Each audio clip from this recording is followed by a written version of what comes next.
sipu wamu uwamu sipu wamu sipu wamu dane de uwamu uwamu adane de uwamu uwamu sipu wamu sipu wamu dane kedu anena ere ha dane kedu anena ere dane kedu anena ere. Espero que quiera pegó encima del otro. Bien, muy buenas tardes, buenos días o buenas noches. Eso depende de dónde y cuándo nos estén mirando. Continuamos nuestra 12ª temporada de éxito en las conversaciones sobre asuntos de campo y continuamos con el tema que nos convoca este semestre por invitación, por idea y por esfuerzo de Andrea Buitrago y de Francisco Garzón. Andrea es antropóloga de la Universidad Nacional, Francisco es antropólogo de la Universidad de Caldas y un buen acaso quiso que se encontraran y nos propusieran este tema y nos ayudaran a encontrar invitadas e invitados para conversar sobre la relación entre la antropología, la relación compleja entre antropología, difusión del conocimiento, apropiación social del conocimiento y la relación siempre ardua y siempre necesaria con las comunidades con las que trabajamos. Entonces, hoy tenemos una invitada muy especial porque es una otra antropóloga ahí empezó a llegar un poco de gente, bienvenidas, bienvenidos. Es otra antropóloga de la Universidad Nacional de Colombia, de una generación afortunadamente fértil para la antropología, una generación que se ha movido y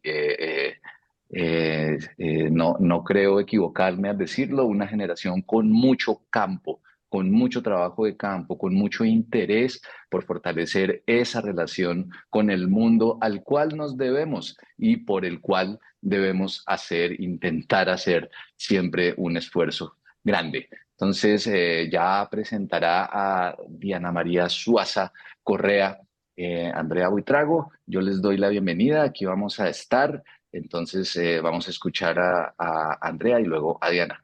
Es Andrea. Gracias, Luis Alberto. Bueno, hoy nos acompaña Diana María Suaza, nos pidió que dijéramos su nombre completo. Diana María Suaza Correa. Ella es antropóloga, ella es magíster en políticas públicas, ambos estudios los hizo en la Universidad Nacional. Es miembro fundadora, creo, del grupo Yauda de Estudios Amazónicos desde el año 2012 hasta la actualidad.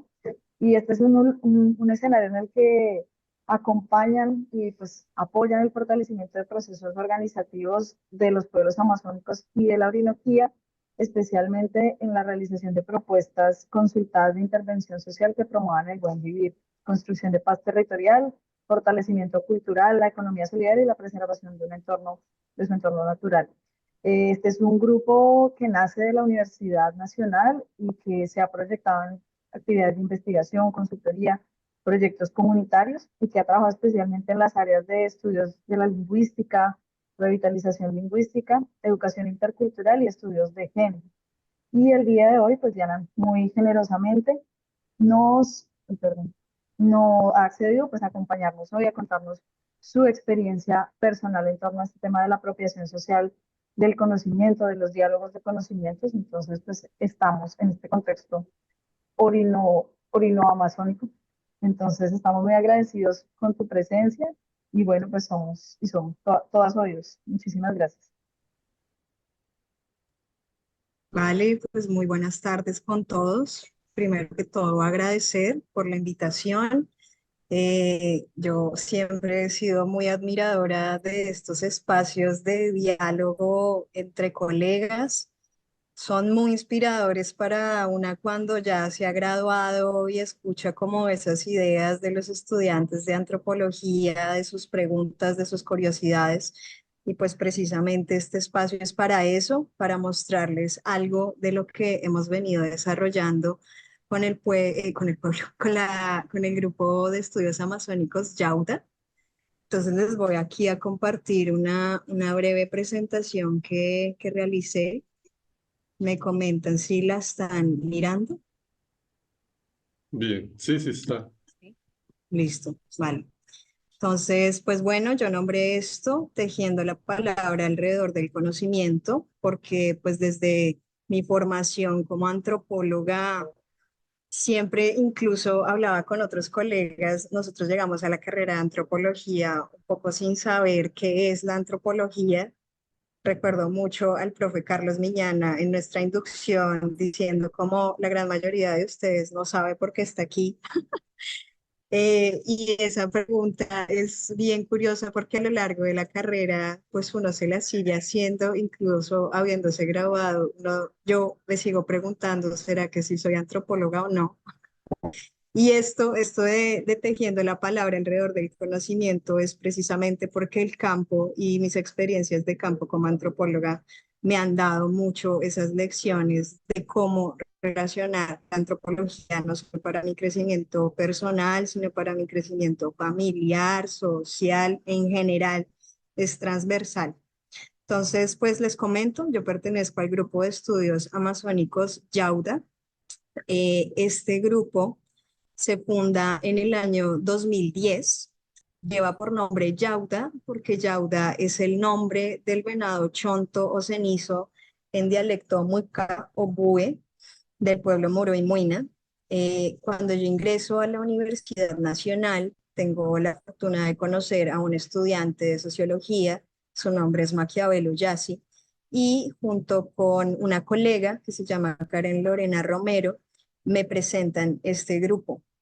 Cuando hablo yo con Maquiavelo y con los otros compañeros que integran este grupo, nos comentan que desde una maloca en el resguardo Predio Putumayo, específicamente en la comunidad del Refugio, en el mambeadero, en el sentadero de la maloca de su padre, el abuelo Florencio Yassi, deciden conformar este grupo con la idea de acercar la academia a los procesos locales de los pueblos amazónicos. Siempre el fundamento, digamos, cultural del pueblo moroy en torno al mambeadero fue fundamental para definir estas líneas de acción, esta ética, digamos, en el campo, porque desde el momento en el que ingreso yo, algo que me comentan es que cada 6 meses, mediante el programa del bienestar de la Facultad de Ciencias Humanas, consolidándose como grupo estudiantil, teníamos la posibilidad de presentar proyectos para ir hasta allá, hasta lo que era en ese momento el río Paraná y la organización que en ese momento se llamaba el OIMA, para precisamente hacer un relacionamiento con las comunidades, escuchar sus necesidades y mirar desde los diferentes perfiles de los que éramos estudiantes en ese momento, de qué manera podríamos impactar en sus territorios.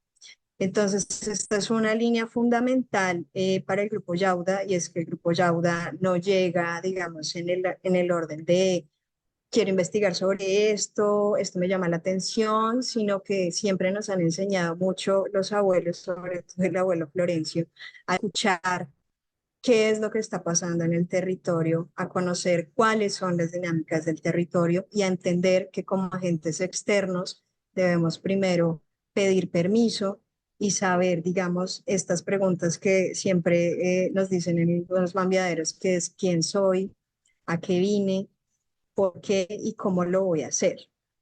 Entonces, aquí hay un video que les quiero compartir, que está en la página web. Aquí está, esta es la página web de lo que ahora es la Fundación Yauda. El grupo estudiantil continúa en la Universidad Nacional. En este momento lo lidera el compañero Nicolás Suárez, estudiante de lingüística. Y para quienes nos graduamos, conformamos esta fundación, Fundación Yauda. Entonces, pues si la visita está, yo les voy a repetir este texto. Espérenme un momento que ahora no sé cómo hacerlo. A ver, voy a compartir audio.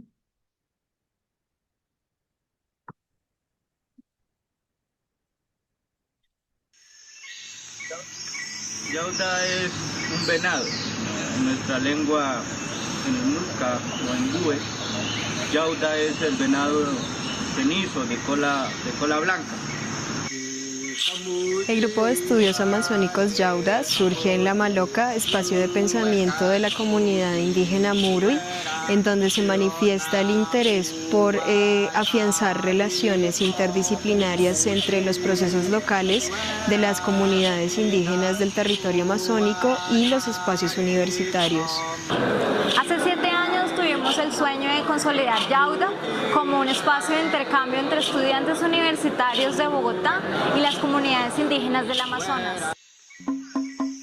Tendríamos que hablar de dos comunidades. O sea, por un lado está la comunidad las comunidades que hemos podido conocer en terreno, pero por otra parte también estamos nosotros como comunidad universitaria. No es tanto ir a investigar, sino más bien aprender.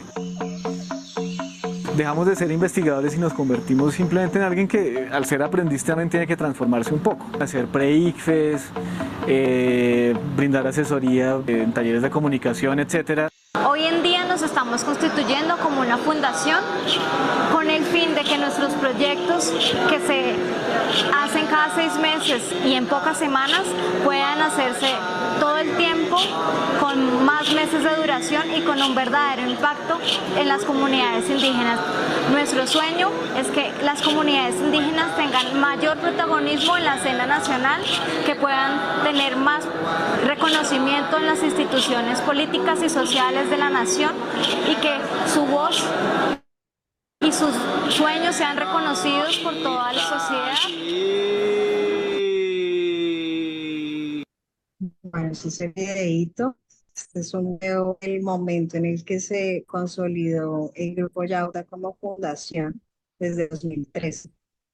Entonces, ¿cuál es nuestra misión como grupo? Es acompañar y fortalecer los procesos organizativos impulsados desde los pueblos amazónicos y de la Orinoquía y la realización de propuestas consultadas de intervención social que promuevan el buen vivir, la construcción de paz territorial, el fortalecimiento cultural, la economía solidaria y la preservación de su entorno natural. Estas áreas de trabajo nosotros creo que las hemos venido reinventando desde el 2010 hasta ahora. Para nosotros siempre un aliado será la academia y por eso hasta el momento se han realizado más de 12 tesis de diferentes perfiles profesionales: biología, antropología, lingüística, artes, que siempre han mantenido, digamos, esa necesidad de los pueblos y de cómo desde la academia nosotros podemos brindar herramientas que les permitan a ellos fortalecerse dentro de sus procesos y también, digamos, en el término académico de cada uno, pues graduarse, incluso continuar. En mi caso particular, yo he dedicado mi pregrado y mi posgrado a lo que es el sistema educativo indígena propio. Cuando yo llego al territorio del Amazonas, allá en el río Caraparaná, lo primero que encuentro es la casa de un profesor que tiene una ruma de cartillas sobre educación propia. Y le pregunto yo como, ¿y esto qué es? ¿Cómo eso? ¿Por qué está ahí arrumado? Y me dijo como, son las organizaciones que vienen y nos dan eso. Pero pues no es que la estemos viviendo, estamos viviendo nuestra educación. Yo desde ahí les cuento que del 2011 hasta el 2023 he dedicado la investigación académica a este proceso. Entonces, es solo como un ejemplo. Por otro lado, la consultoría.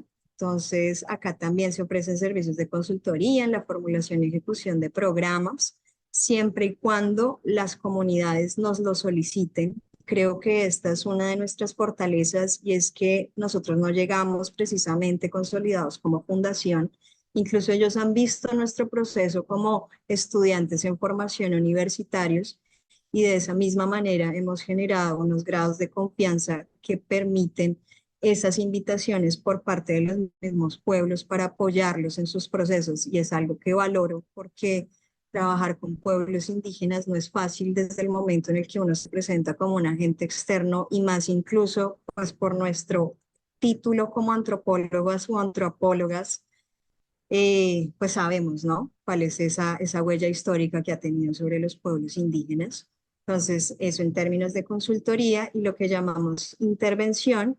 Por un lado, un programa de diagnóstico y dinamización lingüístico-cultural que hace parte, digamos, del proceso educativo del pueblo Muruy mediante proyectos pedagógicos culturales. En este momento, el Grupo de Estudios Amazónicos Yauda está viajando cada 6 meses apoyando sedes educativas de las 3 instituciones educativas rurales indígenas que están en el municipio, enfocadas principalmente porque ha sido la necesidad del pueblo en el municipio para revitalizar la lengua. El municipio de Leguízamo, el pueblo moro, tiene 4 dialectos: está el munica, el muica, el bue y el mipode.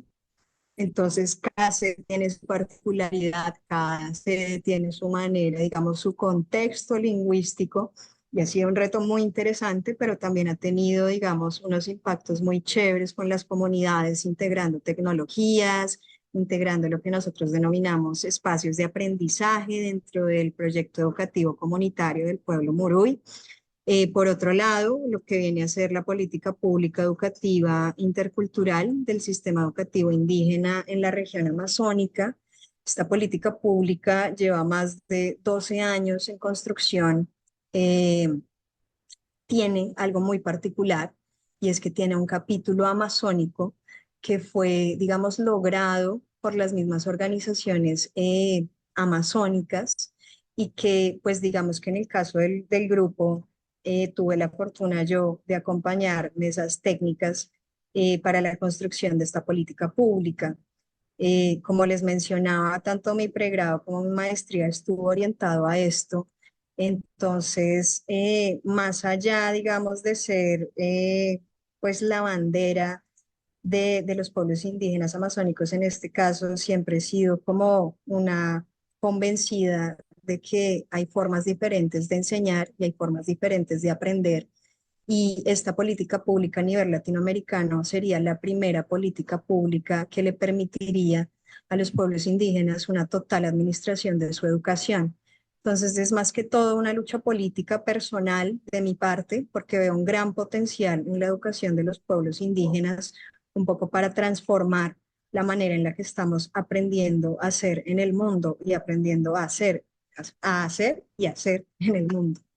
Por otro lado, tenemos Escuela de Medios Comunitarios. Esto ha sido una línea que ha estado desde el 2010 hasta ahora en el grupo. Es muy interesante, se ha venido transformando un montón a medida que las tecnologías avanzan. También nosotros, así como la llamada palabra del COVID, nos reinventamos con esta Escuela de Medios Comunitarios en este momento en el municipio de Leguízamo, y en ayuda, en alianza con la Escuela de Comunicación propia de la OPIAC, la Organización de los Pueblos Indígenas del Amazonas colombiano. Hemos conformado un colectivo de comunicación propia que se llama Guayuma, y este colectivo de comunicación propia ha tenido una acogida muy chévere, ha tenido también un relacionamiento de profesionales, ha sido como una formación interdisciplinar, también nos ha permitido explorar qué es eso de la comunicación propia, ¿no? Y por último, gobernanza territorial, ambiental, derechos humanos y participación ciudadana. Aquí los pueblos indígenas nos han solicitado mucho apoyo en términos de planes de vida, planes de salvaguarda, diseños de proyectos productivos, dependiendo de su necesidad. ¿Con esto a qué voy? Cada una de estas líneas ha sido construida conjuntamente, y esto es a mí lo que me parece más interesante, porque a veces yo recuerdo mucho en una conferencia que estuve también sobre como el trabajo de nosotras mujeres antropólogas dentro de la región amazónica, y es que el chico decía: yo no sé cómo puedo ayudar. Me acuerdo mucho que él decía: yo no sé cómo la antropología puede impactar, todavía no he encontrado ese camino.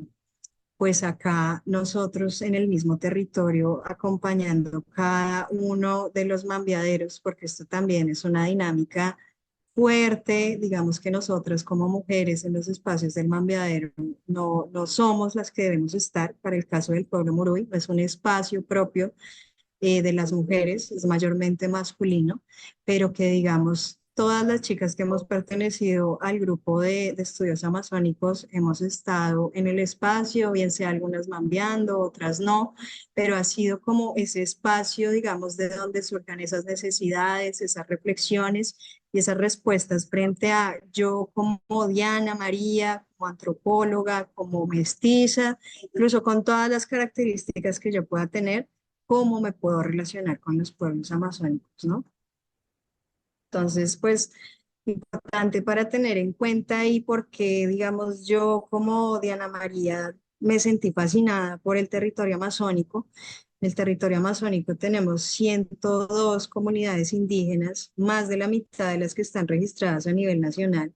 60, son 102 en el contexto nacional. De esas 102, 64 están ubicadas en la región amazónica. Casi el 50% del país es considerado región amazónica, que esto también me parece impresionante. 51 de las 65 lenguas que están registradas pertenecen a la región amazónica y la mayoría de los grupos indígenas están organizados a través de la organización de la OPIAC, que para mi caso, digamos, cuando estaba estudiando la maestría de políticas públicas, me parecía, digamos, muy interesante indagar de dónde viene la OPIAC, por qué se fundó la OPIAC, por qué existió esa fractura con la Organización Nacional Indígena de Colombia, cuáles son las banderas, digamos, cuáles son esos principios que los diferencian de otras organizaciones a nivel nacional, ¿no? Y pues que en este momento tiene un posicionamiento grandísimo, incluso a nivel internacional. Entonces, respecto a estas problemáticas que más, digamos, nosotros tocamos dentro del grupo de estudios amazónicos y que los hemos tocado por el tema de comunicación, de educación, de estudios de género, que es, digamos, algo que también está teniendo un impacto muy grande y que es, digamos, la experiencia en la que yo me quiero centrar en esta exposición. Tenemos la deforestación, la extracción de minerales, extracción de combustibles fósiles, aculturación, discriminación racial y étnica, conflicto armado, economía cocalera para la producción de cocaína e ineficiencia estatal. Entonces, con estas problemáticas surgió en el grupo, bueno, en lo que es ahora la fundación, una iniciativa de una compañera que es fundadora del grupo Yauda, que en este momento está haciendo su tesis doctoral, y fue hacer un mapeo de organizaciones de mujeres indígenas en la Amazonía colombiana. Esto fue una convocatoria a la que nosotras nos inscribimos con Lore y dijimos, esto lo tenemos que hacer con la organización, esto lo tenemos que hacer con los pueblos, tenemos que consultar si en realidad esto es pertinente para ellos o no, si tal vez por ahí no es, qué es lo que ellos consideran pertinente. Y justo en ese momento que empezamos a hacer como este relacionamiento con la OPIAC, en ese momento quien era coordinadora de mujer, niñez y juventud de la OPIAC es la que es actualmente la presidenta de la COICA, Fanny Quiru. Quiru ha sido una gran aliada para nosotras, pues para Yauda en general. Tenemos un buen relacionamiento con ella y nos dijo, esto es lo que necesitamos en este momento. Esto fue más o menos para el año 2020, precisamente porque estábamos en época de pandemia. Ganamos esta convocatoria que la abrió Claxo en alianza con ONU Mujeres. Y bueno, uno de los productos y el principal producto que nosotros planteábamos en este momento era hacer un mapa, un geovisor que nos permitiera ubicar y visibilizar las organizaciones de mujeres indígenas en la región amazónica. ¿Cuál fue la metodología que nosotras utilizamos para hacer esta investigación? Hicimos un trabajo de campo entre junio y agosto del 2021. Fue realizado en este caso por Lorena y por mí, pero hay algo que hay que tener muy en cuenta y es que como ya, digamos, esto ya estaba escalando a temas de otros departamentos en donde el grupo de estudios amazónicos no tenía relacionamiento, no tenía esas relaciones de confianza que considero tan importantes, Fanny Quiru fue la persona que nos permitió poder entrar, poder conversar con las organizaciones de mujeres indígenas. Entonces, nosotras estamos muy agradecidas con esa alianza con Fanny Quiru, que ella fue la que habló con las organizaciones de mujeres indígenas, les comentó, digamos, cuál era la idea de realizar este geovisor. Entonces nos dividimos entre Lorena y yo, 5 de los 6 departamentos, nos centramos claramente en las ciudades capitales y algunas comunidades cercanas por temas de presupuesto, por temas de accesibilidad. Utilizamos 3 instrumentos de investigación: encuestas a organizaciones de mujeres indígenas, entrevistas semiestructuradas. También algo que pues considero yo y que aquí empezamos a debatir con Lorena sobre estos instrumentos de investigación, estos espacios no solo, digamos, espirituales en el término del mambiadero, sino ese espacio de la chagra, ese espacio en donde las mujeres indígenas pasan la mayoría de su cotidianidad, también funcionaba, digamos, en esas charlas informales, en ese compartir de la cotidianidad como instrumento de investigación. También tuvimos la oportunidad con la Fundación Tropembos de compartirnos, ellos nos compartieron la base de datos de mujeres cuidadoras de la Amazonía, que eso también nos permitió, pues digamos, nutrir un poco más el geovisor.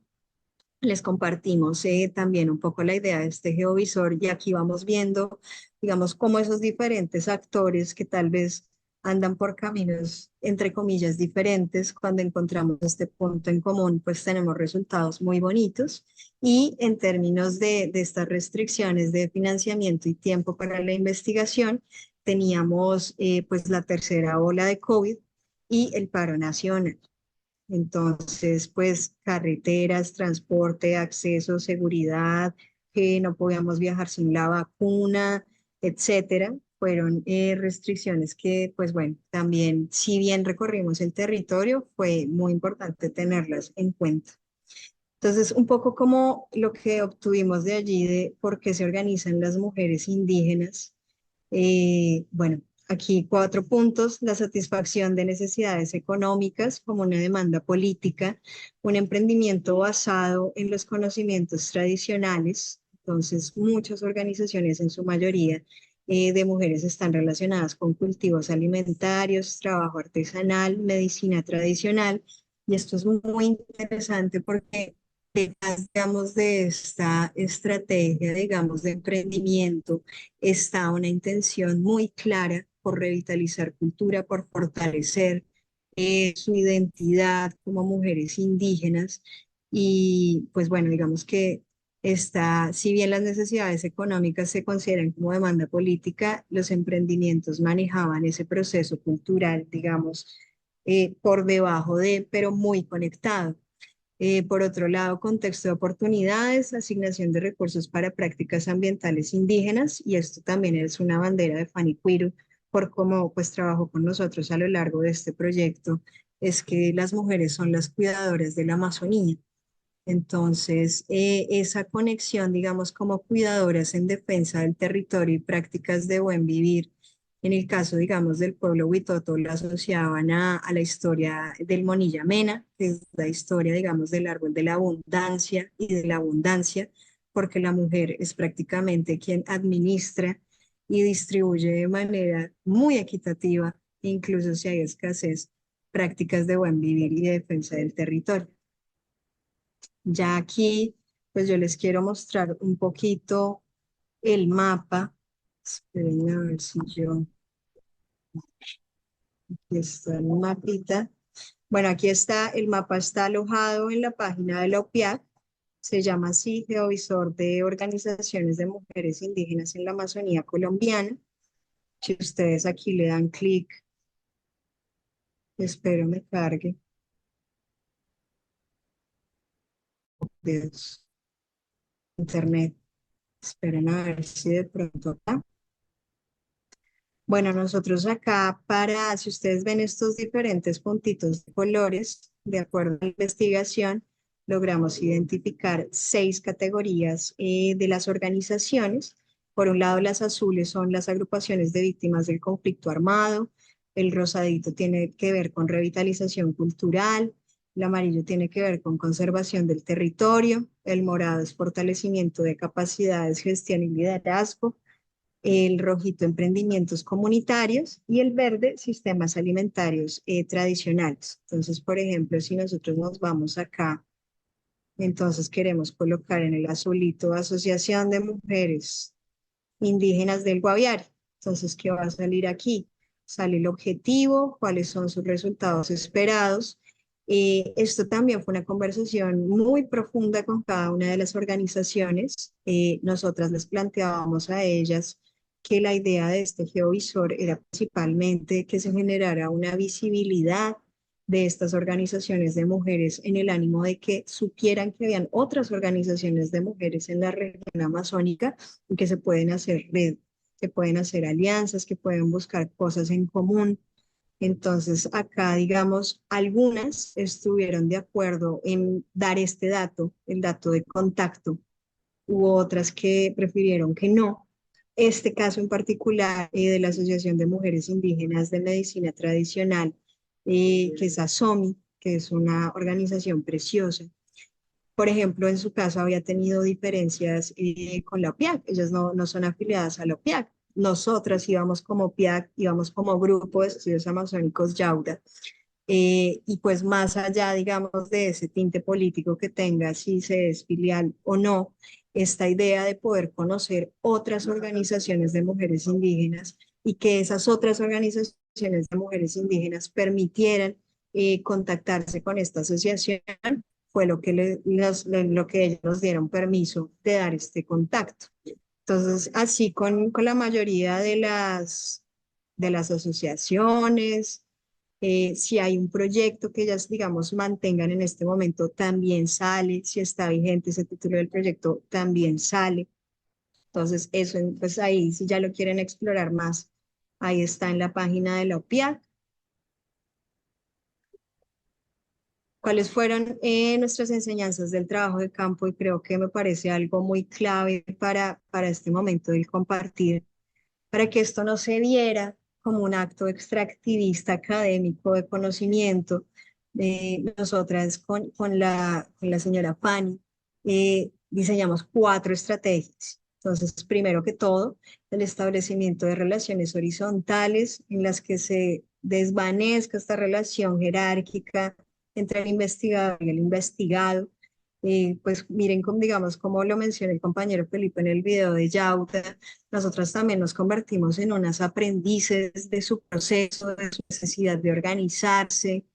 Entonces, eso es un conocimiento que es clave, que se debe hacer como legítimo, no tanto en la onda en la que yo como antropóloga estoy yendo a investigar, sino en cómo estas organizaciones de mujeres me están enseñando a mí y me están investigando a mí también en cuanto a mis intereses, mis proyecciones, mis objetivos con este tipo de proyectos, ¿no?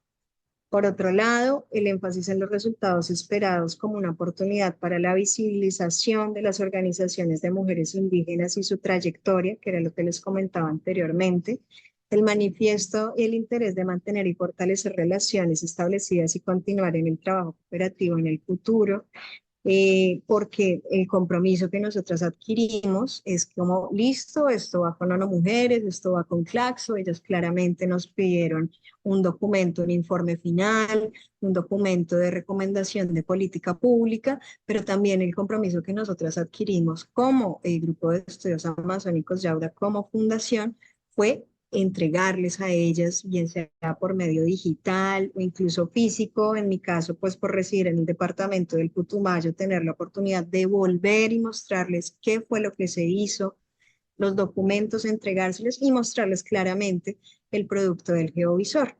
Y por último, establecer proyectos colaborativos. Puede no ser la forma más fácil de desarrollar un proyecto de investigación, pero vale la pena para las comunidades y el investigador.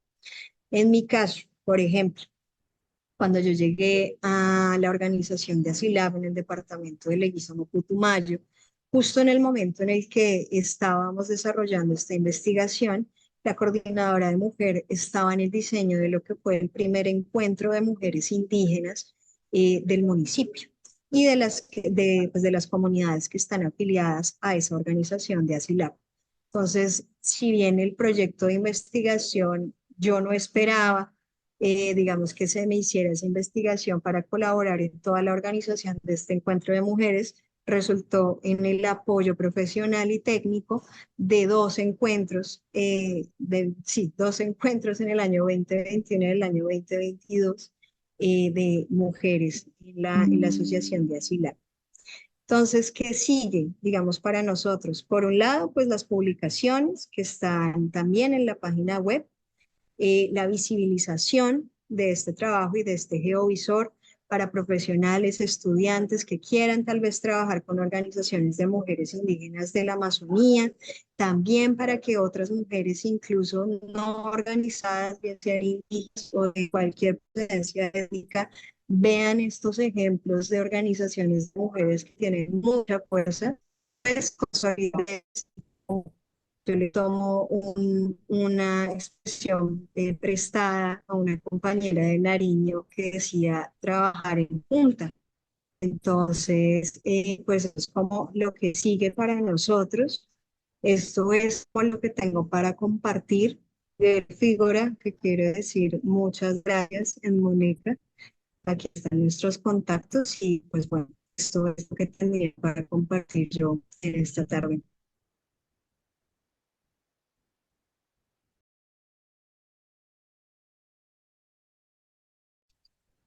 Muchísimas gracias, Diana María. Muy interesante.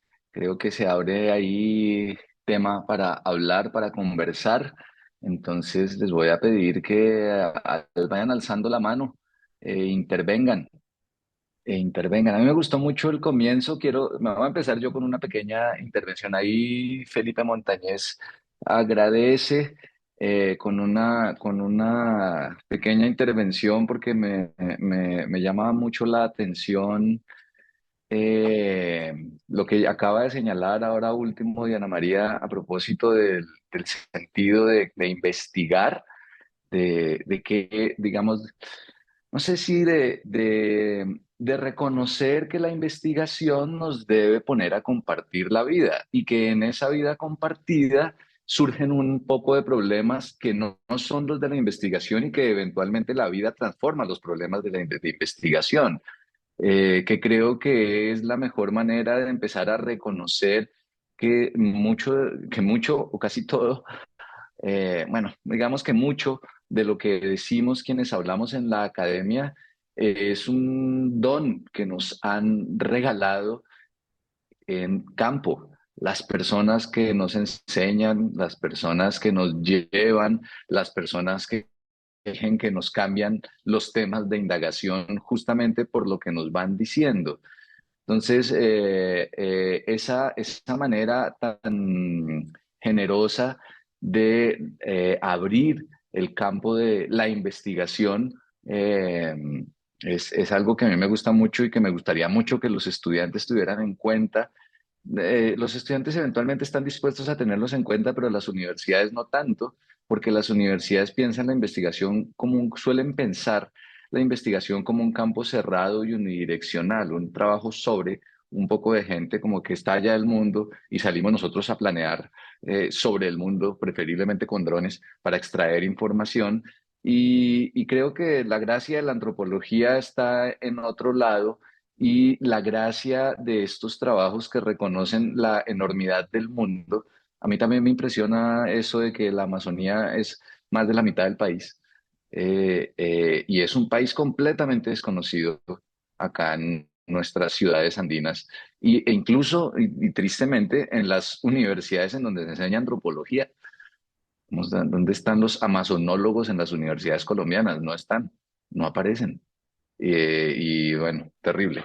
Pero muchas gracias, muchas gracias. Yo quería simplemente señalar eso. Creo que ahí se abre un campo justamente para abrir el espectro de lo que llamamos investigación, de modo que podamos plantearnos de un modo distinto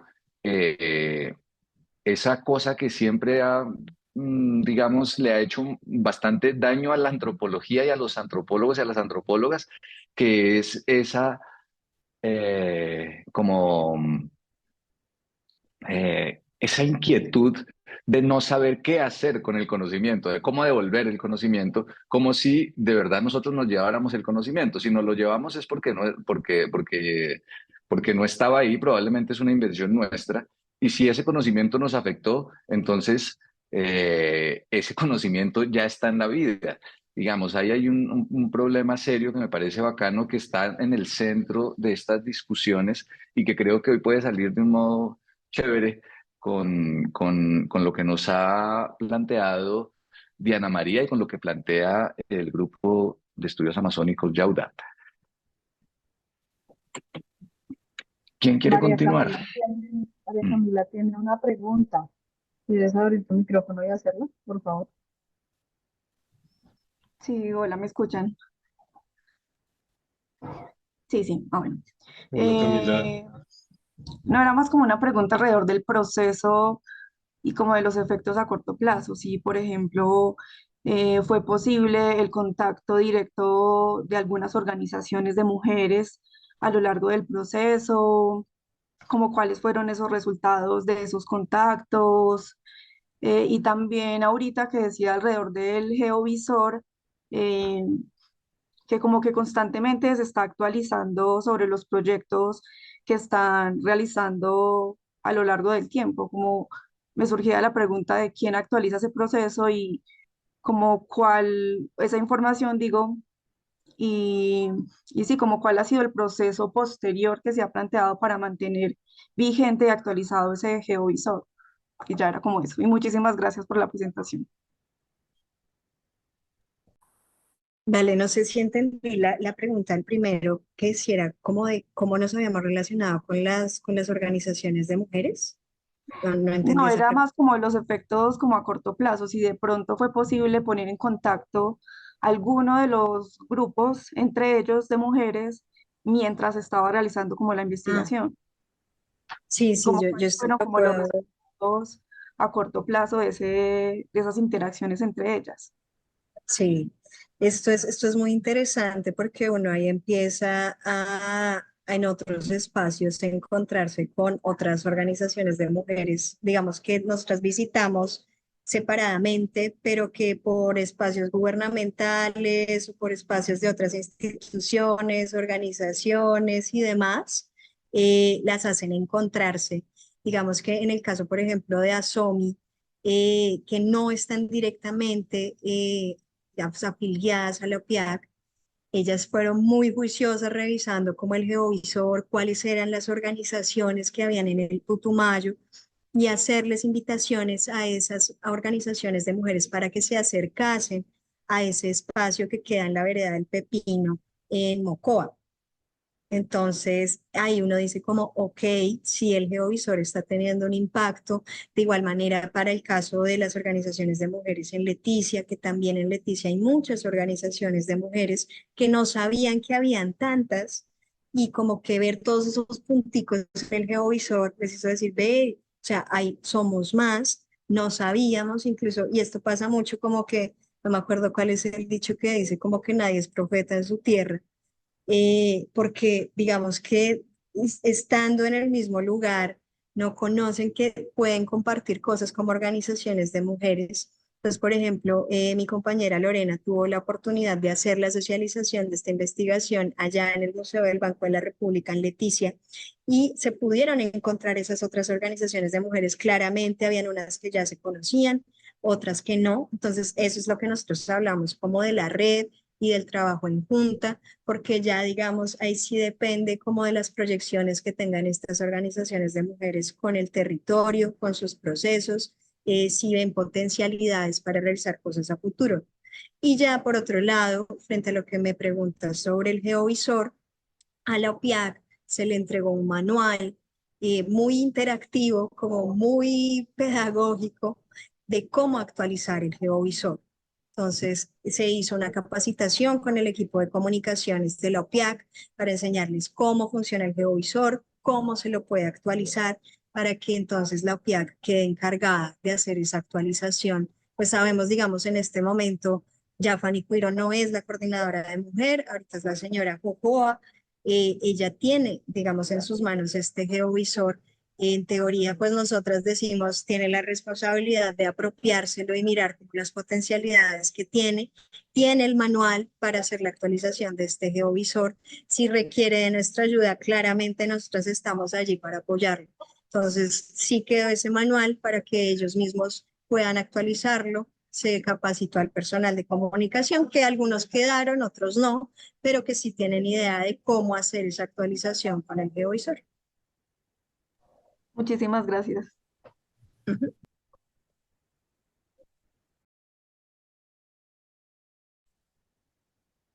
Sin más nadie. Bueno, entonces yo.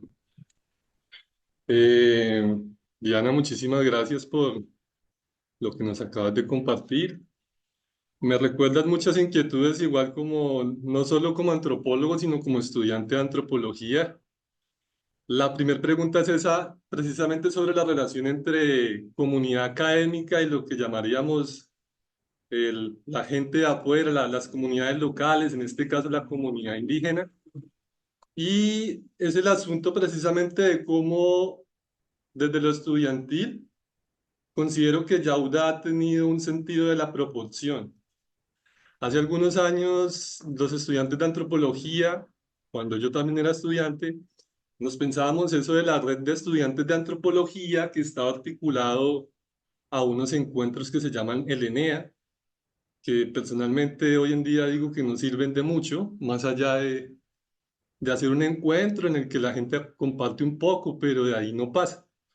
Pero había un sector estudiantil entre los que estaba yo que uno de los objetivos precisamente de que nos encontráramos los estudiantes de antropología era la posibilidad de buscar formas de articularnos con las comunidades, ya fuesen movimientos sociales, organizaciones de diversos tipos que se encuentren alrededor del territorio nacional.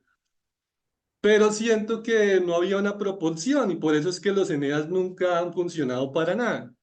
Lo que rescato en el caso de Yauda es precisamente cómo nace como un grupo de estudio, como un semillero de investigación, y se enfocan en lo amazónico para empezar a articular de manera teórico-práctica con el contexto de la región que deciden investigar. Y eso lo rescato mucho en el sentido de cómo construir un trabajo en equipo.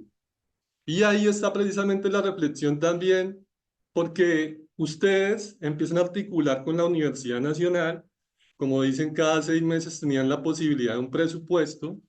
Los que estudiamos en universidades de provincia no teníamos esa posibilidad. Y en mi caso personal, yo llegué a dejar de lado esos esfuerzos como estudiante de antropología de una red y me empecé a enfocar en colectivos ambientales, en asuntos mucho más específicos. Sin embargo, ya no era el contexto antropológico el que estaba marcando la pauta. Lo que yo quiero preguntarte ahí es cómo ha sido el proceso con los voluntariados para que el voluntariado no se vuelva como un asunto, como una especie de turismo, de ir a comunidad, y cómo realmente Yauda construye un equipo de trabajo que se ha mantenido a través del tiempo. Y precisamente es el asunto del trabajo de campo, no negar tampoco como las expectativas de cómo trabaja uno con las comunidades. Tú desde el principio no has negado las diversas formas de conflictos que hay en las comunidades. Lastimosamente, en el caso de las organizaciones indígenas, están pasando por un proceso de burocratización que no podemos negar, y es el asunto precisamente de cómo nos ubicamos frente a esa situación. Esas son como mis inquietudes, y en el último caso, que también lo tocó Luis Alberto, respecto a lo amazónico, ¿no? Es cómo estamos dando cuenta de lo amazónico. Y ya que estamos hablando de apropiación social de conocimiento y de la divulgación de ese conocimiento, observamos que hay como una saturación de información sobre lo amazónico, pero no se está procesando de manera didáctica para que le llegue al gran público de una manera contextualizada.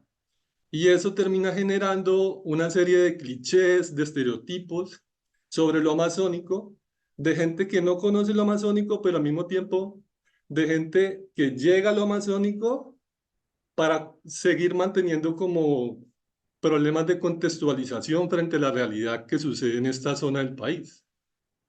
Entonces son como las inquietudes que dejo ahí para que conversemos un poco.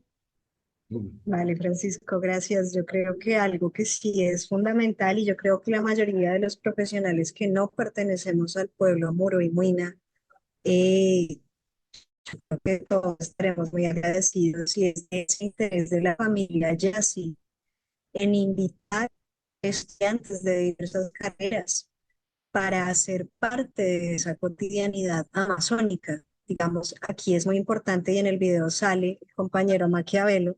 Compañero Maquiavelo siempre desde el comienzo nos contó la historia de su clan, porque nosotros no ingresábamos como universidad nacional, ni siquiera, ingresábamos como el clan Yauyán.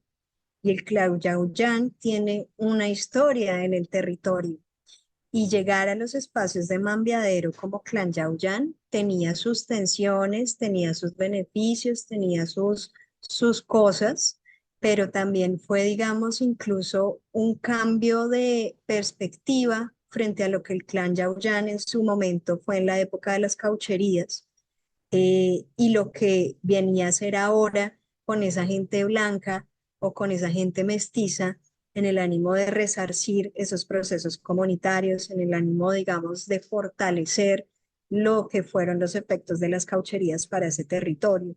Entonces, tener esa entrada para nosotros, estudiantes, o sea, yo tendría, creo, 16, 17 años la primera vez que llegué allá al Caraparaná, y entender todo eso para mí, como hasta ahora, como segundo semestre de antropología, era como, ¡ah!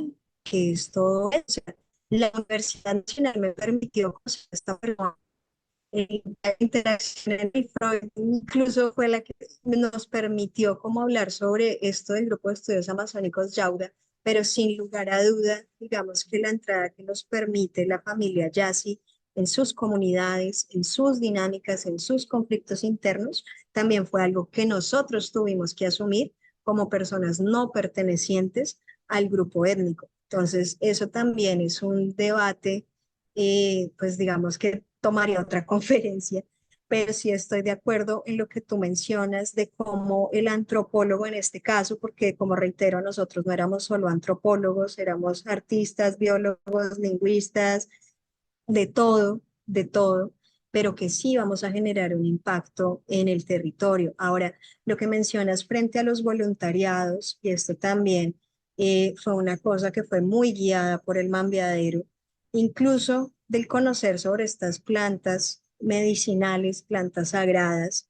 del por qué las consumimos, del por qué las mujeres no las pueden consumir, del significado que tienen y de la disciplina que debemos tener sobre nuestro cuerpo, sobre la manera como nos relacionamos con las comunidades, de lo que vamos a hacer. Somos personas jóvenes, bueno, en ese momento éramos personas más jóvenes, como extasiadas por el contexto amazónico, porque nos invitaban a pescar, nos invitaban a cazar, nos invitaban a la chagra, nos invitaban a cantidad de lugares, pero también qué impacto íbamos a tener nosotros como personas no pertenecientes a esas comunidades. Entonces, en este aspecto sí, eso sí lo reconozco mucho del compañero Maquiavelo Yassi, siempre hubo esa dirección de su parte y del abuelo Florencio en el momento en el que nosotros llegábamos a las comunidades, como tener esta conversación, cuando ya se plantearon, digamos, voluntariados de personas particulares, no es para Yauda la primera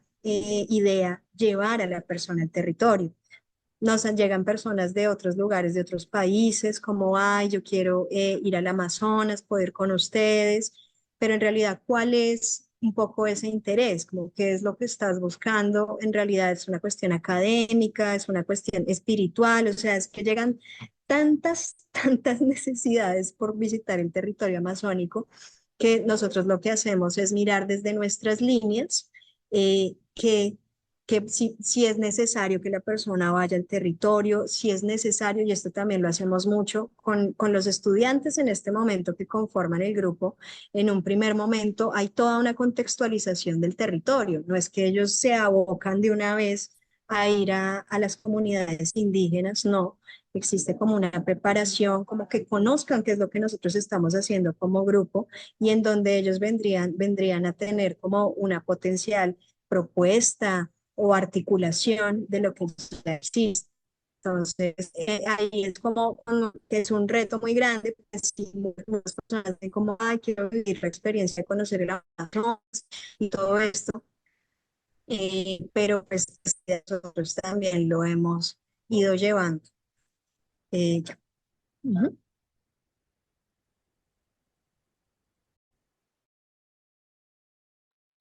Felipe encendió su cámara, no sé si quieres hablar.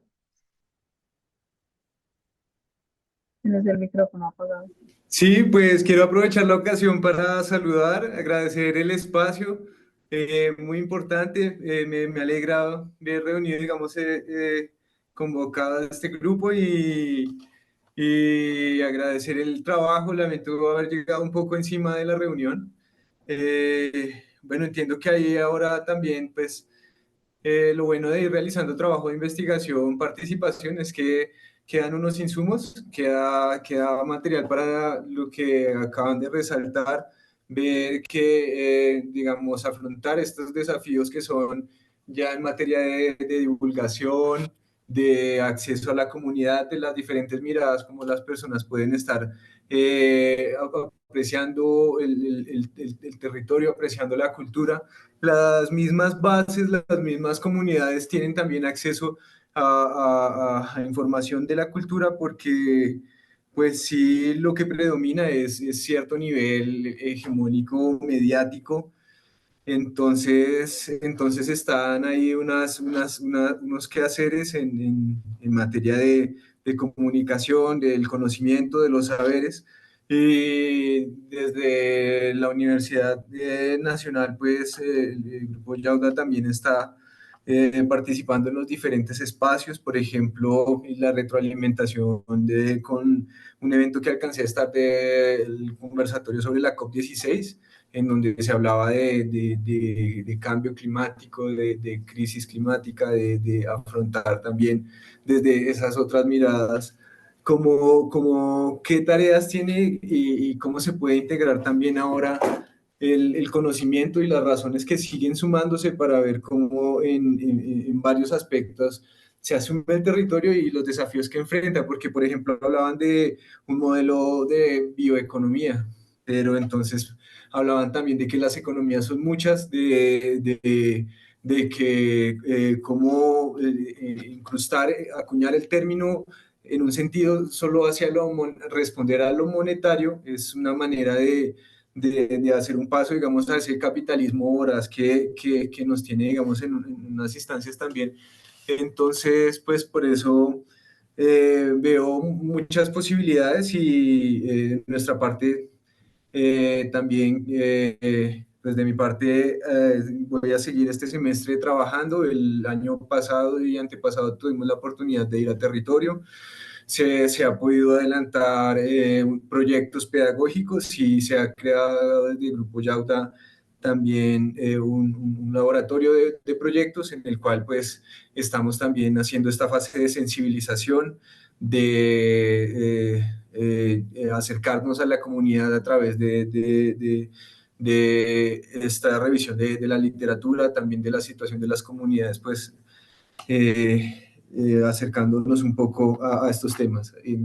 Quiero agradecerles y estoy también pendiente de próximas reuniones. Creo que Nico también en ese sentido puede ampliarles un poco esta mirada. Muchas gracias. Felipe, perdón, ¿tú eres miembro del grupo Yauda? Es que no sé qué haces, eres estudiante, eres egresado. Sí, me presento. Yo soy Felipe Montañez, estudiante de Lingüística de la Universidad Nacional de Colombia. Pertenezco al Grupo Yauda, estoy participando también desde hace un tiempo que pues tuve la oportunidad de conocer al profesor Eudosio Becerra.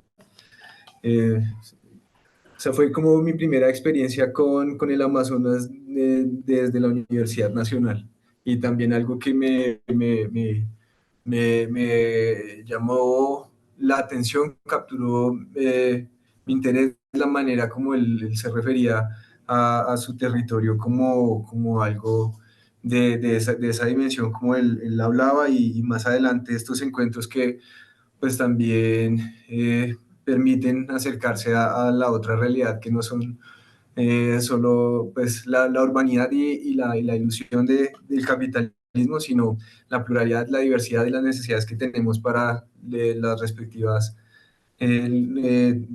tareas que afrontar.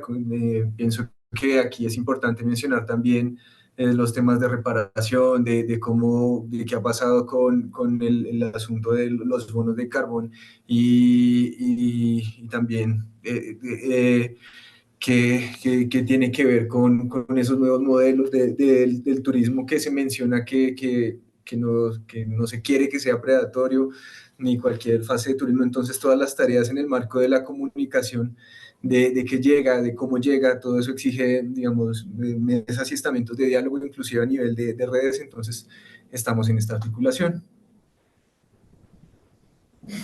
Súper, muchísimas gracias.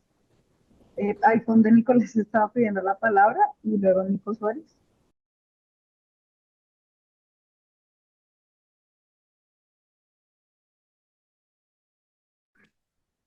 Hola, buenas tardes. No, muchas gracias por la exposición. Yo tengo más, son preguntas más que por todo el proceso que ustedes han llevado, que pues me parece muy interesante, no conocía él. Más es como por pura curiosidad y puro chisme, porque yo justamente estoy acá trabajando en el Putumayo, pues en otra cosa, en arqueología, pero bueno, yo estoy por los lados de Teteyé, en un corregimiento de Puerto Asís que se llama La Carmelita, y bueno, y una serie ahí de veredas. Y me llama mucho la atención, me ha llamado mucho la atención la apertura productiva que tienen las personas acá. Mi pregunta es, pues ustedes como grupo, pues me imagino que igual tienen un bagaje pues gigantesco, experiencias con las personas y con las comunidades de distintas zonas y muy variadas. Me llama igual la atención que pues tú resides en Putumayo justamente. Y pues mi pregunta era justamente eso, como que han encontrado, que han visto, que les han enseñado, pues las personas y las comunidades específicamente, en cuanto a la apertura, no sé si turística o medicinal o bueno, no sé cómo llamarla, pues justamente, y bueno, valga la redundancia, con las medicinas propias acá de la región. Acá, por ejemplo, mucha gente, colonos e indígenas, en el trabajo cotidiano nos están todo el tiempo pues invitando a sanar pues nuestro cuerpo, nuestra alma, a encontrarnos pues con Dios por medio del yagé, de la ayahuasca, del rapé. Y yo siento, pues, o bueno, no siento, simplemente pues me causó curiosidad que muchas veces uno mismo como investigador, como antropólogo, supone y a veces pretende cristalizar un poco esas prácticas y esos conocimientos propios de las comunidades, mientras que son ellos mismos quienes justamente buscan expandir y nuevamente abrir sus prácticas y sus conocimientos más allá eh, del lugar en el que residen. Entonces, pues mi pregunta es justamente ustedes que han visto eso, que han encontrado, que, mm, que, que les ha enseñado la gente sobre el tema. Yo pregunto porque acá pues nuevamente simplemente pues es un punto y pues uno en el trabajo pues es un trabajo distinto, entonces no puedo pues como conocer un marco más grande, un espectro más grande. Vale, pues qué pregunta tan delicada. Este tema de la medicina tradicional, el grupo Yauda, la verdad es que lo ha tratado con mucho respeto y con mucha reserva, de igual manera. Por ejemplo, el pueblo Moroy Muina del municipio de Leguízamo es un pueblo de coca, tabaco y yuca dulce. Y pues cada vez que llegan estudiantes, incluso acá Felipe será testigo, cuando ellos llegaron la primera vez, ni siquiera en La Maloca, sino en mi casa, yo les puse la coca, el tabaco y les dije, aquí vamos a hablar de su llegada, de que llegaron bien, de que esto es Yauda y Yauda es así y Yauda es asá y quiénes son ustedes, porque lo primero que uno hace es llegar a presentarse, a qué vino, cuánto tiempo va a estar, con quién vino, se va a mover dentro del territorio. Esa es, digamos, como la manera en la que nosotros nos hemos acercado a las plantas medicinales. Digamos que en el caso del yagé, que es más, digamos, ahí en el municipio de Leguízamo, con el pueblo quichua, con el pueblo siobaín, incluso con el pueblo coreguaje, se ha tomado más es desde ese aspecto de cómo entrar a una comunidad indígena que mantiene, digamos, esas dinámicas, ¿cierto? Como de interacción, de presentación. En el caso del pueblo Muruy, cuando tú llegas y te presentas, no solo te presentas con tu palabra, sino que te presentas mediante tu ambil. Si tu ambil es picante, si tu ambil es salado, si tu ambil no sabe a nada, ellos te van a empezar a decir, ah, es que usted es asá, usted, uy, usted tiene la palabra picante, uy, usted tiene la palabra no sé qué. Esas, digamos, son otras aproximaciones que hemos tenido nosotros más como a las plantas medicinales que a, digamos, hacer, digamos, un poco como lo que tú estás comentando, que te sucede allí. Cada región amazónica tiene, tal vez en el caso de Puerto Asís, por esa accesibilidad o ese intercambio, nosotros en donde estamos, que es en el sur del Putumayo, allá si bien también llegan personas interesadas en ello, en tener como esa experiencia de una ambiliada, pues que entonces es cuando te purgas con ambil o que llegas por una cuestión de una enfermedad, es más las personas buscando la medicina que los mismos abuelos o abuelas ofreciéndola. Entonces, pues ahí sí nosotros hemos sido como bien respetuosos de esto.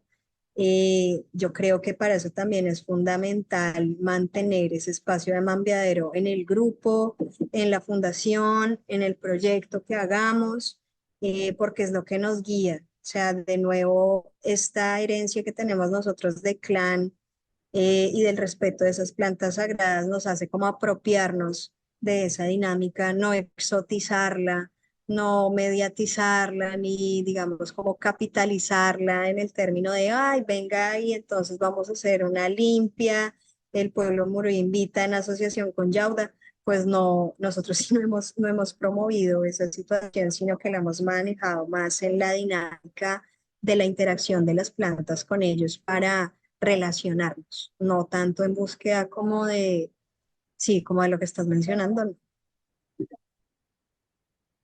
Vale, gracias. Ujú. Gracias. Nico Suárez, tienes la palabra.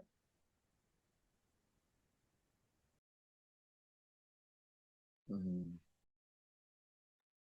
Hola, buenas tardes. Eh, Primero saludarles, agradecer también por el espacio. Pues yo quería, como yo pertenezco al grupo Yauda, pues actualmente soy el coordinador del grupo estudiantil en la universidad y pues digamos que el grupo estudiantil, pues como ya lo mencionó mi compañera, pues empezaron a graduar, ¿no? Todos los que empezaron, los fundadores. Y ya para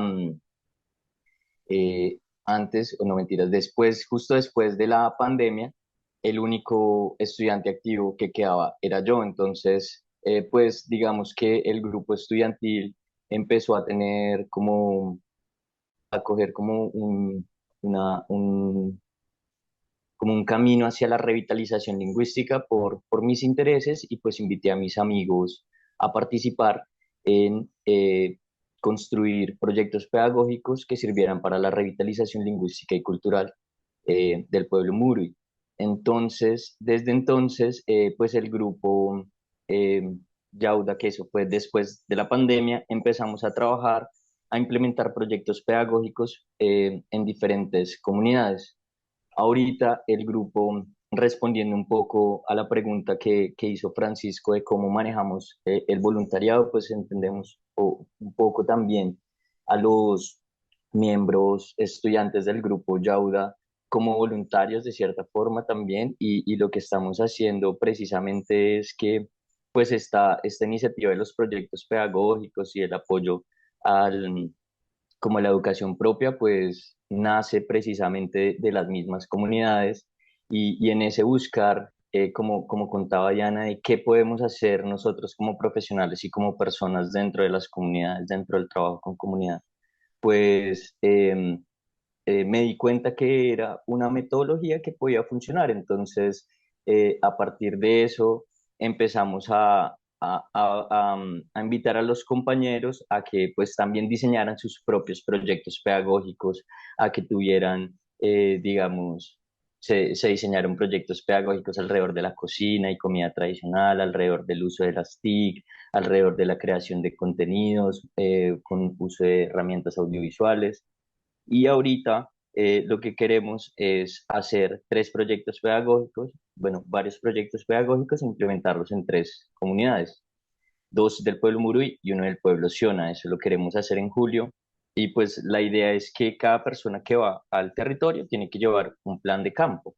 Si una acción de campo, digamos en el caso de los proyectos pedagógicos, pues hay personas que diseñaron estos proyectos y hay otras personas que los pueden ayudar a implementar o pueden diseñar sus propios proyectos pedagógicos. Y pues en este momento no estamos solamente, digamos, como con el requisito de que sean para la revitalización lingüística y cultural, sino más amplio, pero pues en el fondo la idea es que pues sí sirva para estos fines. Entonces, eso es así como en resumidas cuentas en lo que estábamos en el grupo estudiantil. Nos gustaría contar con personas de otras disciplinas, de otras formaciones, pues sin embargo en ese sentido todavía no hemos hecho la tarea pues de ampliar el grupo a otros facultades que no sea la de ciencias humanas, porque la mayoría pues son de filologías, en lenguas extranjeras, lingüística, antropología. Entonces, pues sí, eso es como para contarles más o menos en qué va el grupo estudiantil y cómo manejamos en el grupo estudiantil pues este trabajo de voluntariado y este trabajo de campo.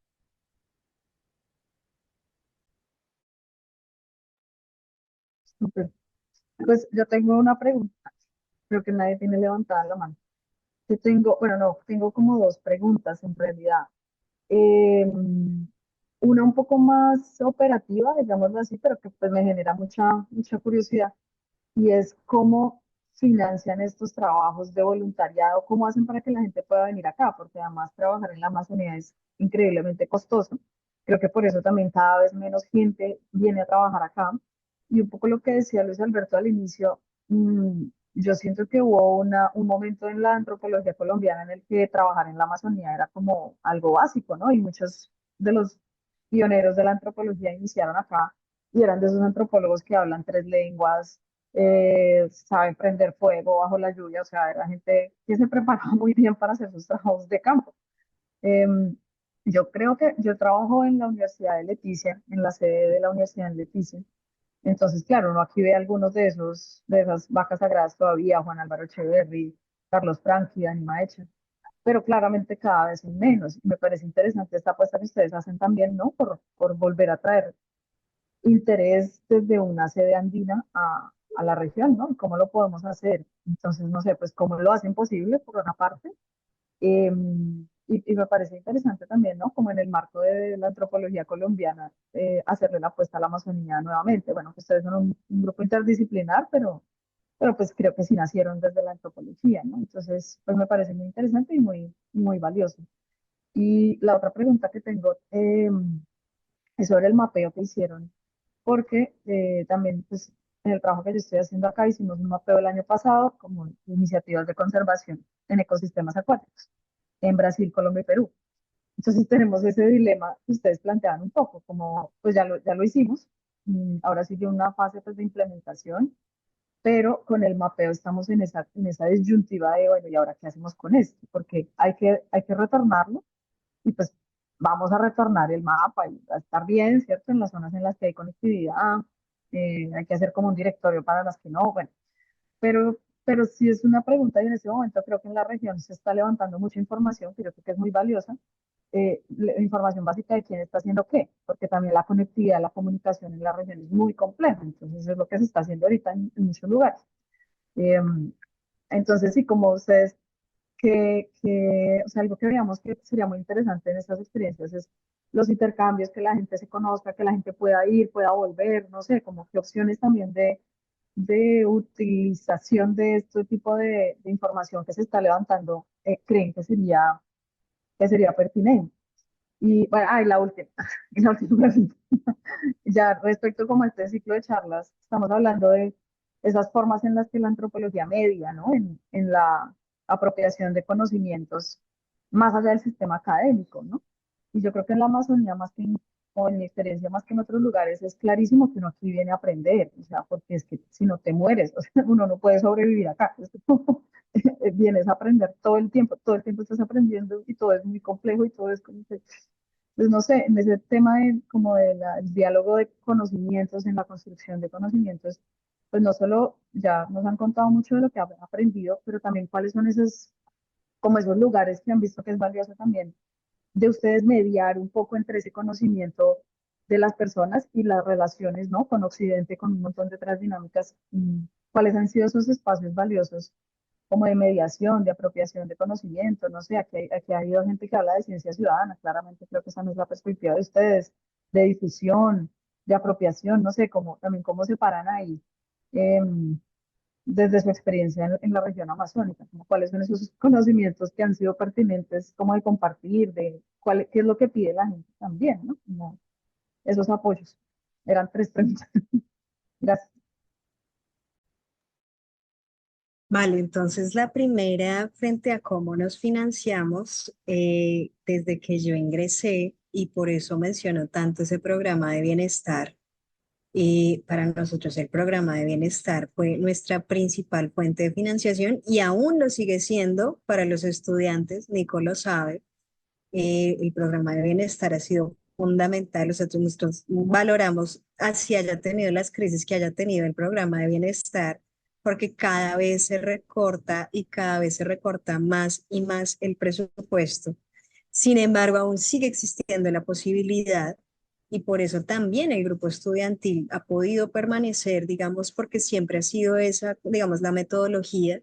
Tenemos el campo en donde escuchamos a las comunidades, nos dicen ayúdenos con esto, no sé qué, regresamos a Bogotá, regresamos a la universidad, diseñamos la propuesta, nos inscribimos al programa de bienestar para la financiación de los proyectos y esperamos y echamos la bendición de que lo que nos den, sea mucho o sea poco, sirva para el viaje, primera cosa. Segunda cosa, nuestros padres, segunda fuente de financiación y nuestros trabajos, independientemente, son algunos miembros del grupo estudiantil, son personas que también trabajan y quieren en verdad cómo llevar a cabo estos procesos, entonces también ha sido una cuestión de autofinanciación. También en la Universidad Nacional, yo en este momento no recuerdo si algún compañero me ayuda, hay otra modalidad de financiación que es un poco más amplia, que tiene, bueno, está la modalidad que es interfacultades, y cuando nosotros tenemos toda esa diversidad, digamos, de estudiantes, también podíamos pedirle financiación a la Facultad de Ciencias, pero entonces también a la Facultad de Artes, entonces ahí empezamos a jugar con las contrapartidas de cada facultad para poder viajar. Claramente cada estudiante de cada facultad tenía que colocar cuál era la propuesta que iba a hacer en campo, pero eso también nos permitía tener como un recurso económico un poco más grande. Con la Universidad Nacional, por ejemplo, podemos hacer el primer encuentro de jóvenes investigadores en la Universidad de la Amazonía, que requería de un rubro alto y que la Universidad Nacional también nos ayudó en esto. No recuerdo en este momento cómo se llamaba esa convocatoria. Pero entonces la Universidad Nacional para nosotros ha sido como una fuente de ingresos muy significativa. Ahorita, por ejemplo, ya entonces vamos con Baquis. Las Baquis también han sido como una ayuda tremenda para los estudiantes. Y aquí también estamos hechos de, digamos, de las relaciones de confianza y también sea, digamos, en mi casa se pueden quedar 8, se pueden quedar 10, siempre habla un plato de comida, o sea, no se van a quedar sin casa. Entonces también esto reduce costos. Claro que sí, digamos que el transporte es como en lo que más se va el dinero, el costo de la gasolina y más ahora es una cosa exorbitante, pero el techo y el hogar no les va a faltar ni en ninguna comunidad, digamos, en el caso urbano o en las comunidades. Acá también juega un poco la contrapartida con las comunidades como listo, vamos tantos estudiantes, es posible que nos den un espacio para comer. Usualmente los rectores, que son como nuestros principales aliados, nos meten dentro del restaurante escolar. Entonces, esas dinámicas, digamos, también como de parcería, yo lo digo, nos permiten reducir costos. Entonces, así ha sido como principalmente el grupo de estudios amazónicos de la Universidad Nacional se ha podido financiar e incluso cada 6 meses. O sea, esto fue una dinámica pues de una disciplina tremenda. También nosotros, y yo me declaro si he tenido experiencia en diseño de proyectos, ha sido por el programa de bienestar, diseñando proyectos para que nos financien cada una de las locuras que hacemos cada 6 meses. Entonces, ese es como, o no sé, Nico, si haya alguna cosa que a mí se me esté escapando. Pues ahorita estamos como en la dinámica también de camisetas, bueno, como ese tipo de elementos que también nos permiten financiar. Por el lado de la fundación, digamos que ya ese capital que tenemos desde fundación en algunos casos ha podido apoyar a los compañeros en ese gasto de recursos. Entonces ya la fundación también se convierte en un aliado de los estudiantes del grupo de estudios amazónicos para que puedan ir a hacer estos proyectos. Bueno, y eso en la financiación. Y respecto a lo que hablas como de la apropiación de conocimiento, como, sí, como la relación entre comunidades frente a esta necesidad, yo creo que aquí sí, pues los paisanos, digo yo, reconocen como, ellos son muy analíticos, ¿no? Entonces como que reconocen cuáles son tus fortalezas, ¿sí? Y esto lo hace uno en el Mambeadero de igual manera. Ellos tienen como esa capacidad de decir como, esta chica es fuerte en esto. Entonces, en mi caso, ha sido como todo este conocimiento técnico que pueda tener yo sobre la construcción de la política pública, sobre el decreto 2500, toda esta cuestión, digamos, de ese conocimiento técnico en el cual me formé yo, porque como les decía, o sea, tanto el pregrado como la maestría la dediqué yo en ninguna otra cosa que fuera la educación propia del pueblo moro y muina. Entonces, leyes, decretos, todas las rutas burocráticas que tengamos que surtir con gobernación, con alcaldía, con las organizaciones que se van involucradas, digamos que ahí es donde en mi caso puedo hablar por mí, reconocen como esa potencialidad que queda también para ellos, porque la idea es que no sea uno, que si entonces una no está, entonces nadie sabe nada. Esto también es que se lo apropien ellos, ¿cierto? Que si bien un documento técnico puede ser un poco a veces difícil de entender para ellos, lo que hacemos nosotros es como esa pedagogía. Yo siento que en el grupo Yauda, tanto en la fundación como en el grupo de estudios, la educación siempre ha sido una línea transversal a todo, o sea, bien sea proyectos productivos, comunicación, en el mismo caso educación, la forma creativa que tengamos nosotros y ya siendo tan apaisanados, porque también nosotros somos unos apaisanados del territorio, nos permite tener como una facilidad de comunicación y de ese compartir de saberes. Entonces ahí sí depende como del perfil de cada uno de nosotros en donde dan esa potencialidad. Por ejemplo, en el caso del compañero Felipe, que a mí me encantó el producto que hizo con la comunidad de Humancia, en esa apropiación de tecnologías, de que ellos vieran la posibilidad de hacer su propia película desde un fundamento propio en su idioma, recreando un relato tradicional en donde los mismos abuelos actuaron. O sea, es una cosa como que verse ellos en estos videos les causó como una fascinación de que es posible que ellos también puedan hacer eso. Y aquí el compañero fue quien les brindó las herramientas. de cómo se puede hacer y cómo ellos mismos lo pueden hacer. Entonces, esa cuestión del apropiamiento, de la apropiación del conocimiento se da en esas interacciones, incluso en lo que pueda estar en el marco del proyecto, como en lo que pueda estar cuando no estamos trabajando en nada del proyecto, cuando estamos, no sé, en el río, cuando estamos solo pasando el tiempo. Entonces, sí, tendría eso para decir.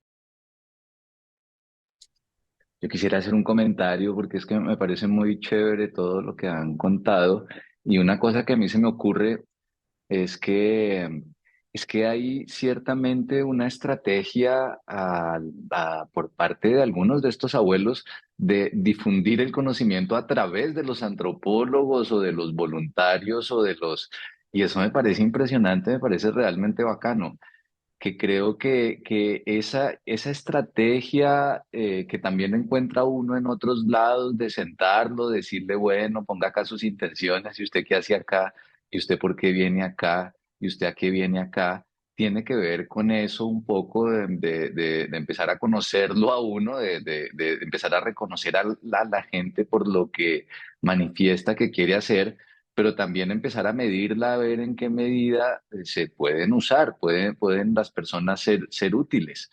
Y eso me parece súper bacano porque es algo que aquí no habíamos, digamos, en este ciclo de conversaciones no habíamos tenido en cuenta.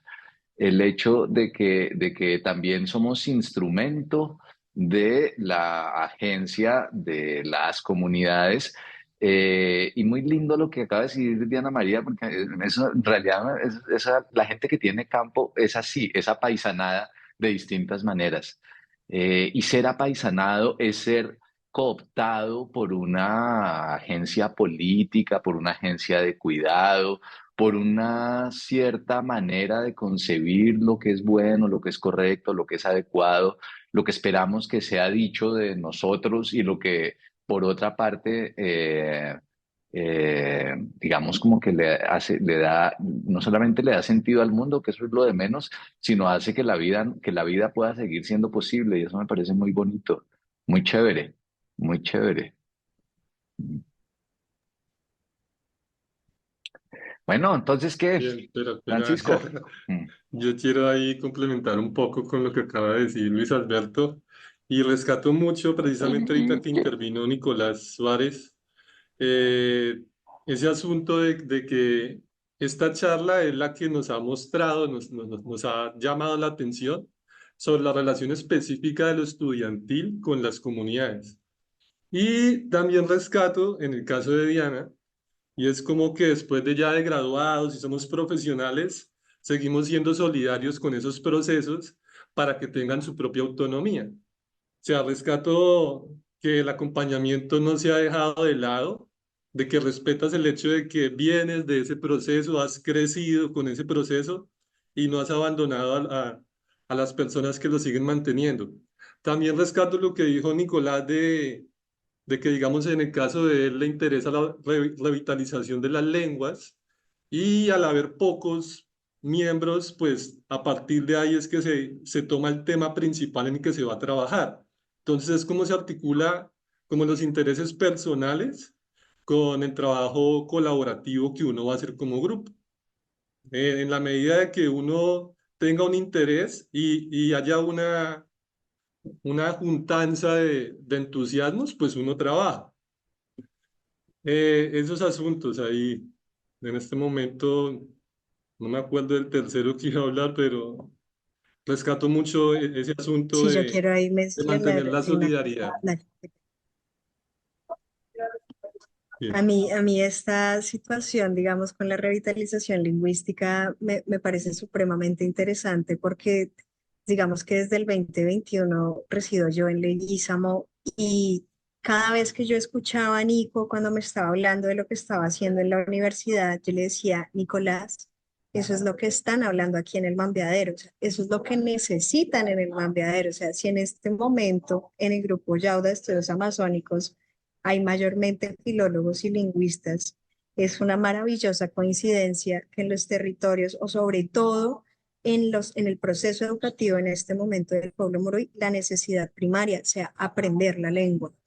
Entonces es como mágico este asunto porque en el mismo momento en el que surgen estas, como lo comentó Nicolás, es el único que ya queda de los que ya nos graduamos, es lingüista, conforma el grupo, llama como, digamos, esa convocatoria, lo que llegan son estudiantes de lingüística y de filología. Y cuando uno escucha desde el territorio cuáles son esas necesidades, resultan coincidir. Entonces, el hecho, por ejemplo, de que en este momento hayan ya 3 proyectos pedagógicos culturales, cuando en un comienzo solo estaba el de Nico, que era sobre saberes alrededor del fogón, cómo revitalizar la lengua alrededor del fogón, de la cocina, ya luego se ha venido transformando en lo que cada uno de los estudiantes ha visto que puede ser potencial también para revitalizar la lengua. Y cómo eso empata de una manera muy, no sé si es coincidencia o qué onda, con lo que el pueblo está viviendo en ese momento en el proceso educativo. Entonces, a veces cuando uno dice interés personal, pues no sé, me parece como, no lo sé, no sé si es personal, porque cuando uno se da cuenta de estas coincidencias, dice, no es ni tan personal, tal vez no nos encontramos en el momento en el que nos teníamos que encontrar y qué bonita coincidencia que esté ocurriendo de esa manera. Entonces, eso también yo siento que ahí tenemos, valgo yo decir, como nuestros ángeles en este camino para que esas, digamos, aspiraciones que tienen algunos de los estudiantes en este momento encuentren su espejo en lo que está pasando con el pueblo y con ese proceso educativo. Bueno, Nicolás quería hablar. Nicolás. Sí, yo quería complementar algo y es que pues, bueno, con dos cosas respecto a lo que dice Diana y uno es que pues realmente siento que como que las motivaciones personales sí son muy importantes para la satisfacción personal. Sin embargo, uno tiene que entender que hace parte es de un proceso, de los procesos comunitarios. Y es en los procesos comunitarios, digamos, realmente los que son valiosos y nos encuentran algunos trabajando ahí por un tiempo o por otro tanto, pero digamos que lo importante pues son esos procesos y muchas veces pues nosotros simplemente somos como personas que apoyan a estos procesos. Y pues respecto a esta correlación, eh, sin restarle pues magia, también es producto pues de haber estado en campo, de escuchar a las personas, de entender pues también cuál es el lugar de uno que se está formando, porque pues muchas veces uno va a campo y no tiene ni idea qué hacer y las clases a uno no lo preparan para eso. Entonces, pues uno que tiene que hacer, pues simplemente vivir y estar y pues ser persona en primera medida y ya luego poco a poco, pues digamos como ir encontrando precisamente ese lugar en el que puede aportar desde la manera que quiere. Entonces, sí, era ese comentario.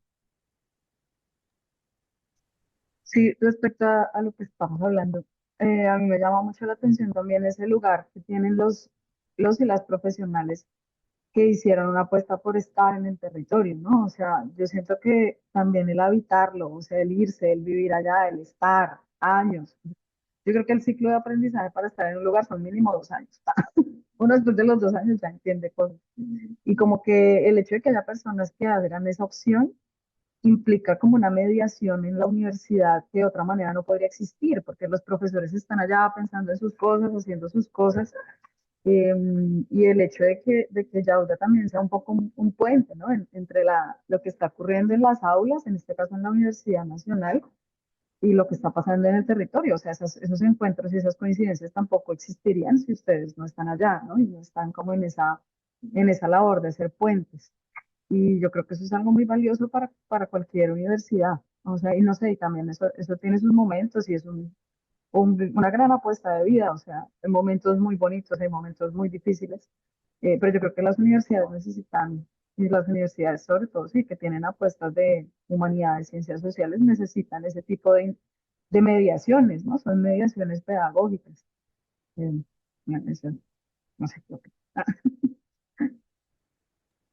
Allá meto la plata ahí por mi universidad, eh, que tiene una enorme gracia y una gran desgracia.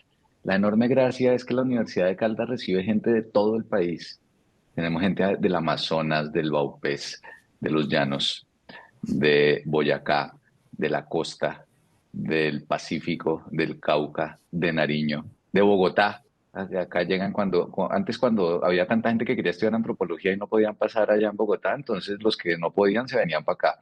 Ahora ya cualquiera que quiere estudiar antropología, que es muy raro que quieran estudiar eso, entran a cualquier universidad.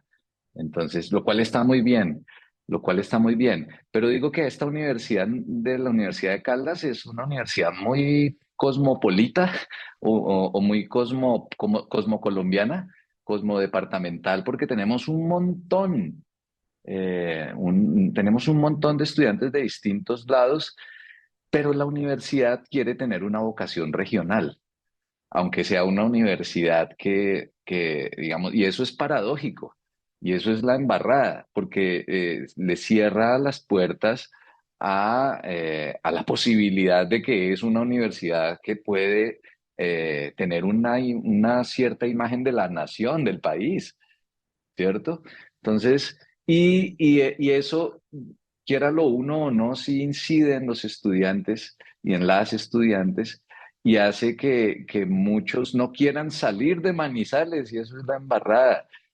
Francisco es de los últimos de una generación chévere que salieron harto de Manizales, aunque algunos también se quedaron aquí, digamos, un poco atrapados en la antropología de lo muy, muy, muy familiar o lo muy cercano y yo no sé, hay ahí, digamos, es que yo, por eso digo de esta generación de ustedes, quienes se formaron en la Nacional en esa época, que tenían una vocación de campo, que era muy impresionante, y hacían grupos y pedían plata y encontraban, y si no pedían plata, igual se largaban, financiados por sus padres o por sus propios trabajos que hacían, y la gente quería hacer campo. Siento que digamos, se ha perdido un poquito eso. Yo creo que, pues, por supuesto, es tarea nuestra de los profesores volver a incentivar la posibilidad de que nos encontremos con un mundo que es difícil y también puede ser muy generoso, porque es muy impresionante eso, que igual reciban a la gente por allá, reciban a esos estudiantes todos absolutamente perdidos, embolatados, y sobre todo por eso los reciben, porque están perdidos y embolatados. Y allá hay una enorme generosidad de la gente que hace que estas indagaciones que tienen terreno, que tienen campo, sigan siendo pertinentes, sigan siendo pertinentes. Entonces, nada, mi universidad tiene una enorme oportunidad y esperemos que logre advertirlo. Es triste, mire, acá tal vez lo van a ver luego en YouTube, pero acá no hay ninguno de la Universidad de Caldas. Mm. Y eso dice mucho de cierta relación difícil que tenemos en este momento con la universidad misma, con la antropología, con el campo.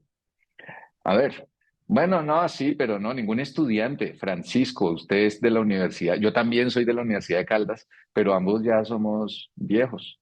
Yo un poquitico más que usted, pero poquito. ¿Quién más? Sí, yo algo Felipe. que quiero Ah, agregar Sí, ahí, dale, dale, dale. y es como, de cierta manera, también el grupo de estudios amazónicos se crea en ese momento, y Maquiavelo lo decía, es porque nadie hablaba de la Amazonía, lo que mencionaba el profesor. El grupo se convierte como en ese referente de, uy, el Amazonas, como, uy, hay un grupo de chicos que va al Amazonas, como, uy, no hay materias, pero vamos. Y ahí es cuando entra el profe Eudocio, que también, que en paz descanse, y que fue un ángel para nosotros, porque en estos proyectos de bienestar, él era quien nos apoyaba, tenía que haber un profesor encargado, y él en todos los proyectos nos dio un voto de confianza que, digamos, o sea, un montón de estudiantes, adolescentes en el territorio amazónico, y el apoyo y el consejo de él fue impresionante. Y eso permitió también la visibilidad de eso amazónico hasta el momento en el que yo creo que llega la profe Dani Maecha a dirigir esa cátedra de estudios amazónicos que, pues, que se convierte como en esa otra ventana de la Amazonía, que no sé en este momento si en la Universidad Nacional sigue esa cátedra o no, pero que ya digamos que ahí se formaliza un poco la situación.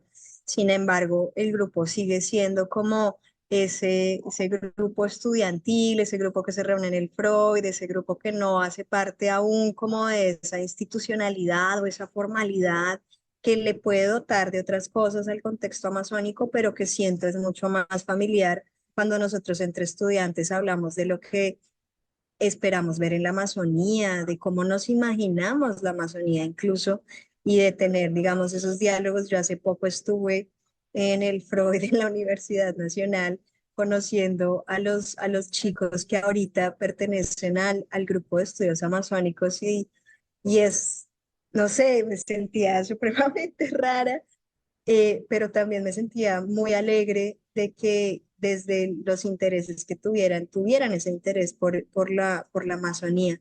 Entonces, eso para mí sigue siendo, y creo que por eso seguimos manteniendo el grupo de estudios amazónicos en la universidad. Es algo que no queremos que termine. Nuestra gran preocupación fue en el momento en el que la mayoría de nosotros nos graduamos, quedaba Nico solito y nosotros por allá en Putumayo, en La Macarena, en Guaviare, o sea, como ya en nuestra vida profesional. Y Nico ha sido una persona muy comprometida, en realidad ha sido como la persona que ha liderado y mantenido esa esencia del grupo, ha sabido transmitirlo muy bien a los compañeros y pues que esperamos que estos compañeros que ahora pertenecen a ese grupo sigan transmitiendo como esa palabra y esa identidad de lo que ha sido acercarse al territorio amazónico, apoyar y aprender de procesos comunitarios en el territorio amazónico, que si bien el espacio universitario académico fue el que nos encontró, también ha trascendido otras muchas dimensiones de nosotros como personas en ese proceso.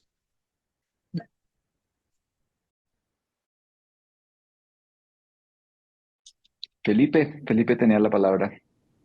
Sí, sí, para complementar un poquito lo que se venía hablando y de pronto para responder una pregunta que había hecho Andrea de cómo sentíamos nosotros, digamos, de ese acercamiento con las comunidades y también tiene que ver con lo que estabas planteando, Luis, y es que cómo que tiene que ver, digamos, la apatía de alguna manera de los nuevos estudiantados, de las nuevas generaciones respecto hacia afrontar o acercarse a lugares de conocimiento, y eso tiene que ver con cómo se ha desarrollado el bombardeo mediático especulativo que sí es, digamos, de ese color un poco hegemónico y que deslegitima a los seres, ¿no? Como nos deslegitima como seres sociales y nos desvincula de lo que es tener o concebir la posibilidad de entender o dimensionar que es un viaje al Amazonas. Si en la ciudad hay generaciones que han nacido acá, que aún no conocen una laguna limpia, un río, ¿no? Entonces eso empieza a complejizar de pronto tal vez esas nuevas personas que estén naciendo en las ciudades, que han recibido tantas personas víctimas del desplazamiento forzado por las armas y por la economía, como ese lugar hegemónico va con unas industrias tecnológicas y llega con argumentos de desarrollismo, pero entonces la comunidad, Andrea, mira que llega con cierta manera de ser una cultura ya muy occidental, muy permeada, muy viciada, sus músicas, sus ofertas literarias, su literatura, su memoria oral ya no es la misma, no corresponde, digamos, que a esos modos nos contaba una profesora de lingüística, Ana María Ospina Bossi, como ella, digamos, en un viaje con los Yujub tuvo la oportunidad de ir al territorio y había una situación en donde apenas llegaban, ellos vieron que llegó la maestra y salieron corriendo un grupo de 7 niños y llegaron en media hora, en un rato, con el alimento, con frutas, sí, llegaron de vuelta con su balsa y es, digamos, ese momento en que hoy en día esas tecnologías nos atrapan. Entonces, incluso, digamos, estando a una distancia en medio de la naturaleza, tiende a cooptar una parte importante de nuestra vida, el tiempo que se destina allí, cómo se destina. Entonces, ahí es donde también llegan unos desafíos muy interesantes a nivel de tejido interdisciplinar e interinstitucional. Nosotros, digamos que de alguna manera hemos trabajado en estas investigaciones o en este desarrollo de acción-participación un poco con las uñas, también aprendiendo qué es aplicar una convocatoria. A veces, pues en estos aprendizajes no se consiguen todas de primera, pero pues va uno fogueando también como cuántas variables se está hablando de algo tan importante como lo asume cada quien y digamos, desde este lado, digamos, de la ciudad y de estudiantes de universidades públicas o a veces privadas, hay que tener una estabilidad salarial para soportar costes de estudio, costes de investigación. Entonces te ponen en esta dualidad de a qué se responde pragmáticamente, y ahí es donde también veo otra ausencia de las grandes tareas y los bonitos elementos de posibilidades que nos brindan también estos diálogos y este tipo de eventos que pues por ejemplo en este caso salió tan rápido, lo vi apenas vi que estaba en la reunión, quise asistir porque me causa cada vez más conmoción ver esto de la crisis climática. De verdad que por ejemplo en la COP16 se hablaba de que tenían que ver los países de los Andes con los países del Amazonas en cuanto al ciclo del agua, del río en el aire. Entonces todo esto como cada vez tiene más sentido, más importancia y más afán y en el buen sentido de cómo pues ya estamos entrando a otra fase de la humanidad en donde ya estamos viendo pues cómo se desenlaza pienso que el conocimiento, como lo he estado abordando desde los saberes ancestrales, desde la ciencia que es como persona y desde la disciplina que es la lingüística, que el conocimiento no está aislado, que la interdisciplina es para seguir tejiendo, seguir viendo, por ejemplo, tantas razones que tienen los compañeros de biología para hacer investigación de la fauna o de la flora, pero que desafortunadamente a veces no sabemos si terminan en una clínica veterinaria, con suerte, o de maestros o maestras, o investigar algunas instancias que van en una cierta contradicción o contraproducencia en tanto el ritmo acelerado de la industria y cómo aumenta la temperatura en la Tierra, porque se hablaba del punto de no retorno, se habla también de esas, digamos, llamados que está haciendo la Tierra, y pues les agradezco estos minuticos también.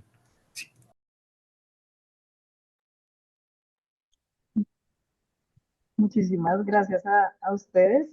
Bueno, no sé si alguien más quiere compartir alguna otra idea o cerramos. Igual, muchísimas gracias a todos los del grupo que se vincularon. No solo estuvo Diana María, entonces eso también es muy bonito. Habla de su colectivo también.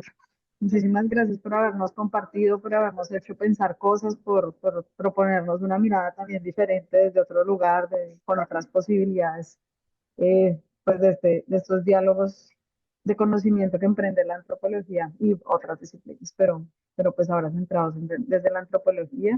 Creo que ha sido bien inspirador para todos. Y bueno, pues no sé si Diana o alguno quiere decir algo más, y si Francisco se fue. Ah, no, Francisco, para que presentes la persona dentro de ti. No, pues darles las gracias muchísimo por todo.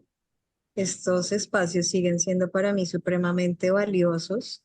Yo le estaba diciendo al profesor Guava que se ha convertido en un influencer académico muy Un potencial. divulgador. Sí, total. Y pues es que es eso, pues como apropiarnos de lo que ahora los jóvenes, incluyéndome, estamos viendo como las redes sociales, o sea, todo este tipo, digamos, de formas de eso, de compartir el conocimiento alrededor de la antropología, como que son muy valiosas. Yo siempre, y en las diferentes de los diarios de campo, que yo escucho a estos estudiantes, con todo este parche que está en Nariño, que comparte ese trabajo de campo tan bonito, le inspira a uno si uno esté en el Amazonas, en donde sea que esté, porque le hace a uno, cuando yo comencé esta exposición que decía, yo entré a antropología sin saber qué era eso, y mi profesor me dijo, usted entró aquí, pero usted no sabe en realidad que eso fue lo que vino a estudiar. Le permite a uno como entender eso un poco más y encontrar personas que tienen esas mismas inquietudes. Es como lo que a uno lo hace no sentir como tan loco, tan elevado en este mundo como están, ¿no? Entonces, como agradecer mucho, las puertas del Grupo de Estudios Amazónicos están abiertas, las puertas de la Fundación Yauda están abiertas, el territorio del municipio de Leguízamo y el pueblo Muruy es un pueblo que nos ha abierto sus puertas a intentar relacionar la academia con sus procesos organizativos. Entonces hay que dar un tremendo y profundo agradecimiento a cada una de las personas que nos han abierto la puerta de su casa, que nos han dado un plato de comida, que nos han dado incluso consejos y regaños y demás, porque todos estamos aprendiendo en este proceso. Entonces, muchas gracias. Bien, yo me voy muy contento con esta charla del día de hoy. Mucha fuerza para Yauda con los estudiantes que sigan. Y quedo con el asunto de la ética del viaje, ¿no? El viaje como formación, como decía García, ¿no? O sea, el viaje como mediación, que sería lo que rescata Luis Alberto de cómo nosotros somos unos mediadores que acompañamos a las comunidades, no solamente ese estereotipo de vampiros que queremos chupar sangre etnográfica, ¿cierto? Bueno, comentar que en 15 días vamos a tener a Mariange Bordas. Ella es una artista visual brasilera que trabaja con niños y con niñas en varias partes del mundo. Ella ha trabajado con los llamados pueblos tradicionales de Brasil, con niños y niñas en Palestina y en algunas partes de África. Ella nos va a mostrar un poco como la serie de libros para niños y para niñas que ha venido construyendo entre la educación ambiental y cómo la etnografía también le ha aportado a su trabajo. En ese caso, agradecemos mucho a Mariange que nos acompañe dentro de 15 días y en un mes tenemos nuestra última charla virtual que van a ser dos personas muy allegadas a nosotros con Andrea en Leticia, que son Camila Pérez, ecóloga de la Fundación PROA, que trabaja con zonas de cuerpos de agua de Leticia, del Amazonas, con grupos de pescadores. Y también va a estar Abel Santos, que observé que saludó por ahí a Andrea. Saludos para Abel que anda por ahí. Abel Santos es lingüista, profesor de colegio y gran investigador del pueblo del cual él hace parte, que es el pueblo Maguta Ticuna. Entonces ellos nos van a estar acompañando en las próximas charlas. Muchísimas gracias y nos vemos luego. Saludos. Bueno, solamente ahí anotar que Carlos del Cairo está para el 14 de mayo también, creo. Perdón, Eso. que me Entonces, olvidabas, profe. listo, de la Vale, Universidad profe. Javeriana. ¿Listos? Entonces nos vemos. Muchísimas gracias a Diana, a los compas del grupo Yauda, a Andrea, a Francisco, y nos vemos en las próximas. Voy a detener la grabación. Sipu wa mu uwa mu sipu wa mu dane de uwa mu adane de uwa mu sipu wa mu dane kedu anena ere ha dane kedu anena ere dane kedu anena ere. Espero que siga pegado encima del otro.